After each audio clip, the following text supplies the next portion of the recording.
रात का सन्नाटा धीरे धीरे घर के हर कोने में घुल रहा था। घड़ी की सुई ने 10 बजाए थे। परिवार के सभी सदस्य डिनर के बाद अपने अपने कमरों में जाने की तैयारी में थे। हवा में बस एक हल्की सी हलचल थी, जैसे कोई तूफान आने को हो, लेकिन सब अपनी अपनी दिनचर्या में व्यस्त थे। निशा हमेशा की तरह घर की जिम्मेदारियों को पूरा करते हुए थकी हुई थी। वह सोच रही थी कि कब उसे कुछ सुकून के पल मिलेंगे। इसी बीच श्रीधर, जो शराब के नशे में चूर थे, लड़खड़ाते हुए कमरे में दाखिल हुए। उनके कदम असंतुलित थे और उनकी आंखों में नशे की धुंध में लिपटी एक अजीब सी चमक थी। उनकी चाल में कुछ अनजानी, डरावनी सी मंशा छुपी हुई थी। निशा अपने विचारों में खोई हुई थी, तभी अचानक उसे लगा कि किसी ने उसे छू लिया हो। उसका पूरा शरीर एक ठंडे साए से लिपट गया। वह सहम गई। उसकी आंखों में डर था और मन में एक गहरी घुटन। ऐसा लगा मानो उसके पैरों तले जमीन खिसक गई हो। हवा में घुली घुटन अब उसके भीतर तक समा रही थी और वह चाहकर भी सांस नहीं ले पा रही थी। पापा जी, ये आप क्या कर रहे हैं? क्या आपको जरा भी शर्म नहीं आती? मैं आपकी बेटी हूं। श्रीधर ने निशा की बातों को अपने शराबी मन से यूं ही नजरअंदाज कर दिया।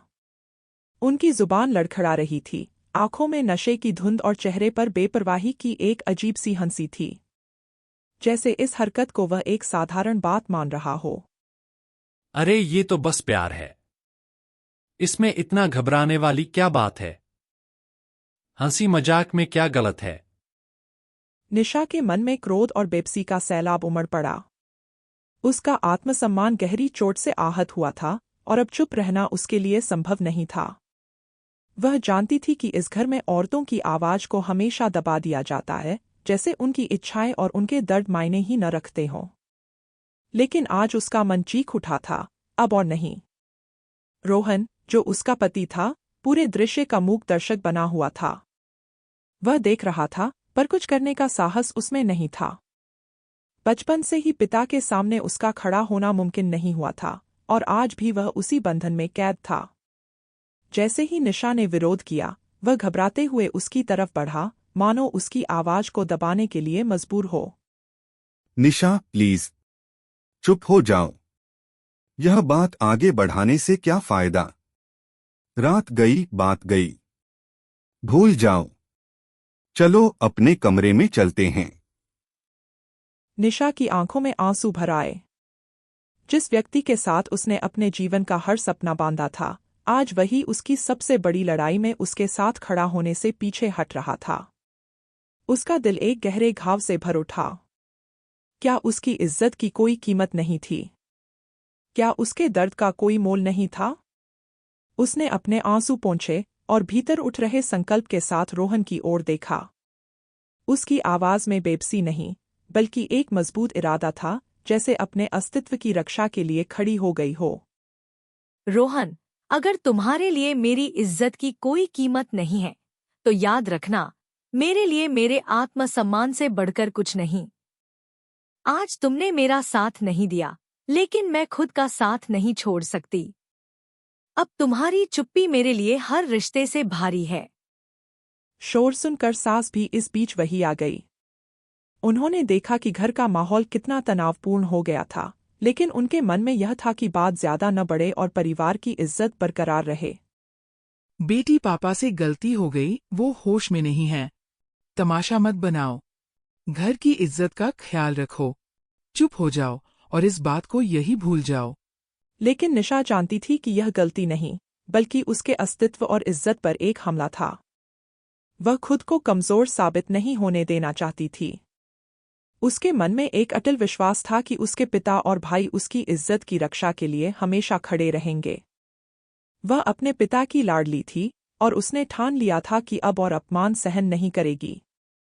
माँ, इज्जत सिर्फ एक व्यक्ति की नहीं होती। मैं आपकी बहू हूँ, लेकिन उससे पहले मैं एक औरत हूँ, एक इंसान। मेरी इज्जत, मेरी गरिमा, मेरे आत्मसम्मान का सवाल है। मैं अपनी आवाज उठाने के लिए खड़ी हूं और इस बार मैं समझौता नहीं करूंगी। मुझे हक है कि मैं अपने अस्तित्व को मानूं और इसकी रक्षा करूं। निशा ने बिना किसी और बहस के अपना बैग पैक किया। घर में एक सन्नाटा छा गया था, जैसे समय थम गया हो, लेकिन उसके दिल में एक तूफान उमड़ रहा था। उसने घर छोड़ने का फैसला कर लिया था और उसकी आंखों में एक नई राह के लिए दृढ़ता झलक रही थी। निशा अपने पिता के घर जा रही थी, जहां उसे यकीन था कि उसका दर्द समझा जाएगा और उसका सम्मान किया जाएगा। उसके भाई और पिता उसके साथ खड़े होंगे, यह सोचकर उसे एक तरह की शक्ति मिली। जब वह दरवाजे से बाहर निकली, तब उसने रोहन की तरफ एक आखिरी बार देखा। उसकी आंखों में आंसू थे, लेकिन उस पल में एक स्पष्टता थी। रोहन, आज तुमने मेरी सबसे बड़ी जरूरत के समय मेरा साथ नहीं दिया। याद रखना, रिश्ते आपसी विश्वास और आत्मसम्मान पर टिके होते हैं। अगर किसी रिश्ते में किसी का आत्मसम्मान चोटिल होता है, तो वो रिश्ता धीरे धीरे कमजोर पड़ जाता है और कमजोर धागों को टूटने में देर नहीं लगती। रोहन के पास कोई जवाब नहीं था।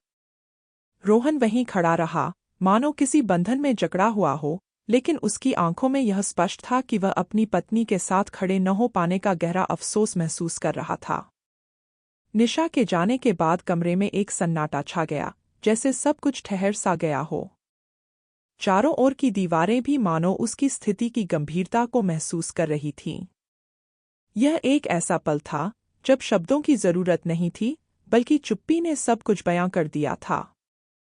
निशा भारी मन से अपने मायके पहुंची। दरवाजे पर खड़े उसके पिता, श्री शर्मा, पहले से ही समझ गए थे कि कुछ गलत हुआ है। निशा की आंखों में सैलाब छिपा था, लेकिन उसके चेहरे पर एक अदम्य दृढ़ता थी। जैसे ही उसने घर में कदम रखा, उसकी आंखों से आंसू बह निकले। निशा अपने पिता के गले लग गई और उसके अंदर का जमा हुआ दर्द जैसे एक पल में आंसुओं में बह गया। श्री शर्मा, एक नामी वकील, अपनी बेटी का दुख देखकर अंदर ही अंदर टूट गए, लेकिन उन्होंने अपने भावों को नियंत्रित रखा। वह जानते थे कि यह केवल भावनाओं की लड़ाई नहीं थी, बल्कि यह इज्जत और आत्मसम्मान की लड़ाई थी। उन्होंने निशा की पूरी बात ध्यान से सुनी और फिर गंभीर स्वर में अपने बड़े बेटे को बुलाया। श्री शर्मा जी ने पूरी बात बेटे को समझाई और गंभीरता से बोले, बेटा, हमें इस स्थिति को समझना होगा। निशा ने जो कुछ भी सहा है, वो न सिर्फ उसकी इज्जत पर हमला है, बल्कि हर उस महिला के लिए चुनौती है जो अपने आत्मसम्मान की रक्षा के लिए लड़ती है। हमें इस संघर्ष में उसके साथ खड़ा होना होगा।